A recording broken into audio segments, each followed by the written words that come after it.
एक छोटा सा गांव था जो शहर से काफी दूर बसा था। उसी गांव के बीचों बीच एक पुराना सा मिट्टी का मकान था जिसमें रहते थे सबके प्यारे काका। काका की सबसे खास पहचान यह थी कि वे रोज होटल या ढाबा नहीं चलाते थे, बल्कि सिर्फ रविवार के दिन ही 100 किलो मटन पकाते थे। साथ में गर्मा गर्म चावल और कुरकुरा पापड़ भी परोसा जाता था। गांव में और भी कई होटल थे, लेकिन रविवार के दिन सारे होटल सुनसान हो जाते और काका के आंगन में मानो मेला सा लग जाता।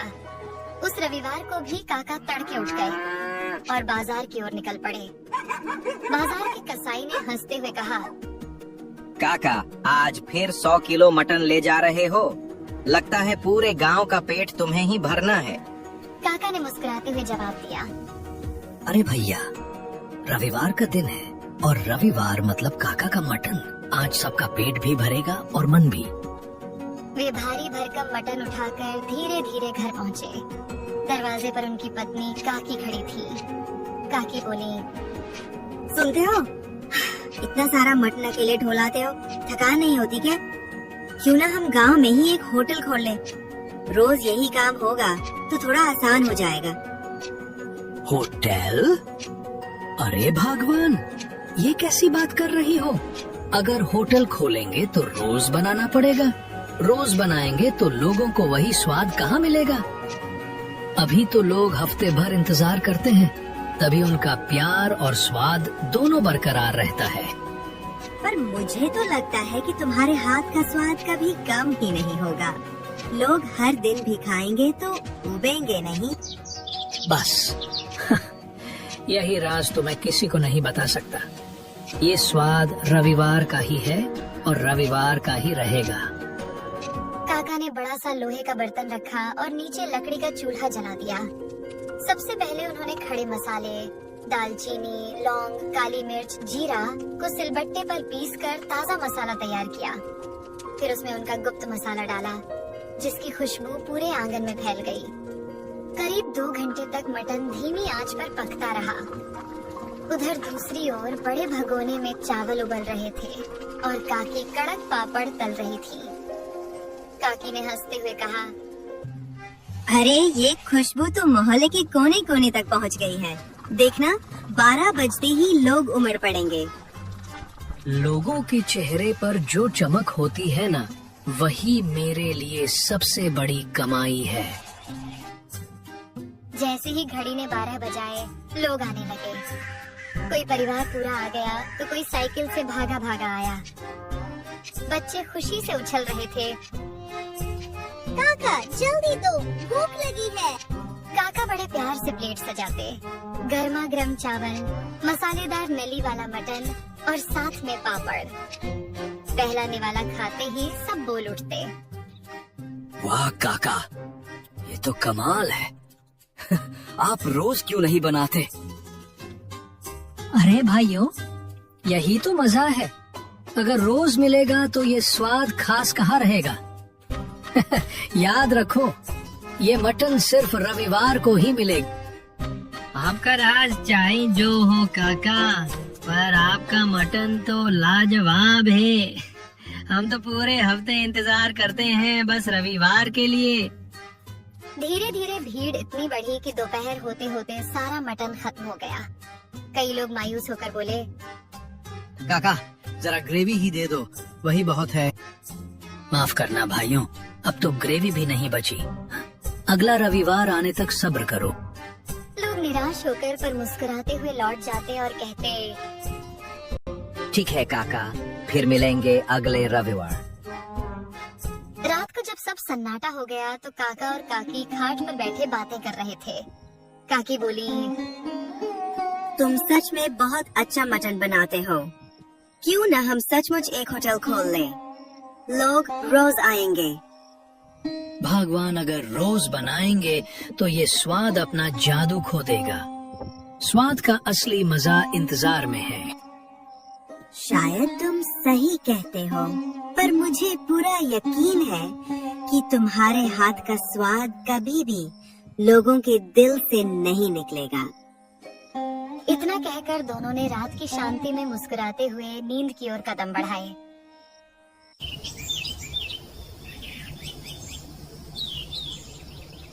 अगले दिन सुबह काका गांव की गलियों में टहलते हुए निकल पड़े।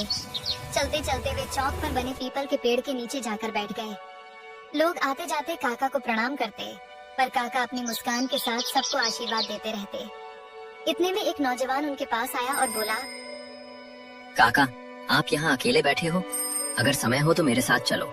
मेरा एक छोटा सा ठेला है जहाँ मैं चिकन करी बनाता हूँ। चाहता हूँ कि आप मेरे चिकन का स्वाद लेकर बताओ उसमें क्या कमी है।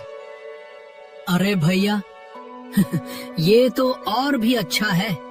यहाँ यूं ही बैठने से तो अच्छा है तुम्हारा चिकन चख लिया जाए। चलो दिखाओ अपना हुनर।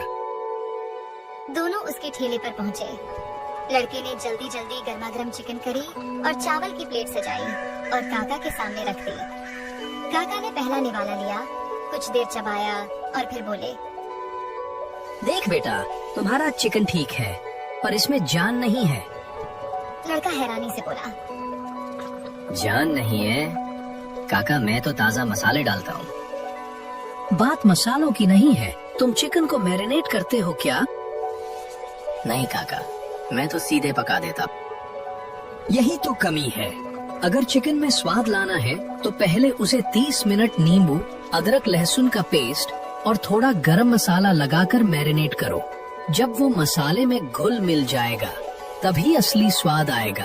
फिर पकाना, देखना लोग बार बार मांगेंगे।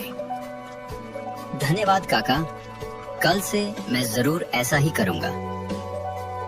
काका हंसते हुए वहाँ से आगे बढ़ गए। थोड़ी दूर जाकर वे अपने पुराने मित्र रामलाल के घर पहुँचे। रामलाल बरामदे में खाट पर बैठे थे। काका मजाक में बोले, अरे भाई, तुम तो दिन ब दिन बूढ़े होते जा रहे हो। हाँ यार, बूढ़ा तो हो ही रहा हूँ। लेकिन तू बताओ, तू इतना जवान कैसे दिखता है? कहीं कोई राज तो नहीं छुपा रखा? काका ने ठाका लगाते हुए कहा,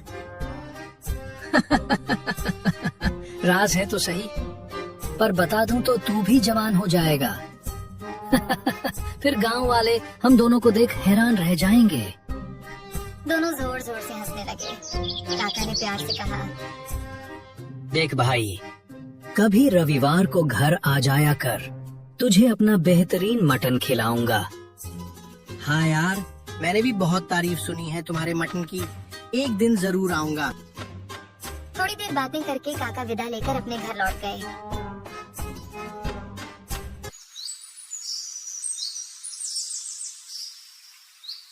अगला रविवार आया। काका फिर सुबह सुबह उठे, ताजा मटन लेकर आए और बड़ी हांडी में लकड़ी के चूल्हे पर पकाना शुरू कर दिया। धीरे धीरे गरम मसालों और गुप्त मसाले की खुशबू पूरे गांव में फैल गई। दोपहर के 12 बजते ही गांव वाले जमा हो गए। जैसे ही पहली प्लेटें परोसी गईं, सबके चेहरे खिल उठे। एक आदमी छकते ही बोला, अरे काका, आज तो प्लेट में मटन के पीस ज्यादा दिख रहे हैं। दूसरा हंसते हुए बोला, हाँ काका, मुझे तो 2-2 नली वाले टुकड़े मिल गए। काका ने मुस्कुराते हुए कहा, अरे भाइयों, आज मैंने जानबूझकर सबको थोड़ा ज्यादा दिया है। लोग हैरान होकर बोले, पर काका, आज ऐसा क्या खास है? काका ने मुस्कुराते हुए कहा, आज की ही तारीख को मैंने पहली बार रविवार का मटन बनाना शुरू किया था, तो समझ लो ये हमारी सालगिरह है। उसी खुशी में आज सबको दुगना मटन मिलेगा। गांव वाले खुशी से झूम उठे और खाने में डूब गए। थोड़ी देर में वे लोग भी आ पहुँचे जो पिछले रविवार को रह गए थे। काका ने उन्हें भी प्लेटें सजाकर दी। वे चाव से खाने लगे और बोले, वाह काका, इंतजार तो बहुत लंबा था, पर आज तो 2 गुना स्वाद मिला। भीड़ में एक नया चेहरा भी था। साफ कपड़े पहने, थोड़ा शहरनुमा अंदाज वाला आदमी। उसने काका की थाली खाई और फिर धीरे से बोला, काका, अगर आप मुझे ये रेसिपी बता दो तो मैं आपको जितना कहो उतने पैसे देने को तैयार हूँ। काका ने भौहें चढ़ाते हुए पूछा, अरे भाई, तुम कौन हो? आज पहली बार देख रहा हूँ। मैं शहर में बड़ा होटल चलाता हूँ। तुम्हारे मटन की चर्चा सुनी थी, इसलिए यहाँ चला आया। अगर ये रेसिपी मिल जाए तो मेरे होटल का धंधा दुगना हो जाएगा। काका शांत होकर बोले। मान लो कि मैं तुम्हें ये बता भी दूं, तो भी तुम्हें वही स्वाद नहीं मिलेगा। वो हैरान होकर बोला। क्यों काका? स्वाद तो रेसिपी से आता है। नहीं भाई, स्वाद सिर्फ मसालों से नहीं आता। ये मटन धीमी आंच पर चूल्हे में पकता है घंटों तक। तुम्हारे होटल में तो गैस का चूल्हा होगा, वहीं से फर्क पड़ जाएगा।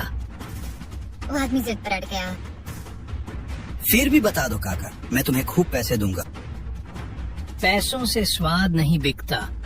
अगर कभी मुझे अपना राज बताना होगा तो मैं अपने गांव वालों को बताऊंगा, तुम्हें नहीं। ये सुनते ही वो शहर वाला गुस्से में बड़बड़ाता हुआ वहाँ से चला गया। वाह काका, आप तो सच में गांव की शान हो। बस भाइयों, यही प्यार ही मेरी असली कमाई है। उस रात जब सब सो चुके थे, काका और काकी खाट पर बैठे बातें कर रहे थे। भगवान, अब उम्र हो रही है। सोचता हूँ हमारे इस मटन के राज को आगे कौन संभालेगा। काकी ने सहमति में सिर हिलाया। सही कह रहे हो, पर किसे दोगे ये राज? कौन बना पाएगा तुम्हारी तरह?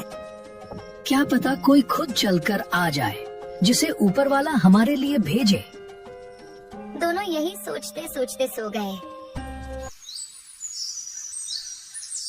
सुबह दरवाजे पर दस्तक हुई। कोई है घर में? बाहर से एक धीमी आवाज आई। काका बाहर निकले तो देखा एक दुबला पतला लड़का खड़ा था। लड़का बोला, काका, मैं अनाथ हूँ, कई दिन से भूखा हूँ, कुछ खाने को मिलेगा? काका उसे अंदर ले आए। काकी ने तुरंत चावल और बचे हुए मटन के टुकड़े परोसे। लड़के ने आंखों में आंसू लिए खाना खाया। काका ने प्यार से पूछा, बेटा, तुम अनाथ हो और हमारे भी कोई संतान नहीं, क्या तुम हमारे साथ रहना चाहोगे? लड़का कुछ देर सोचकर बोला, काका, मुझे खुशी होगी आपके साथ रहने में। आज से तुम हमारे बेटे हो। अब हमारा राज भी तुम्हारा है। इस तरह काका और काकी को अपना वारिस मिल गया। तीनों साथ रहने लगे और गांव में उनकी खुशियों की नई कहानी लिखी गई।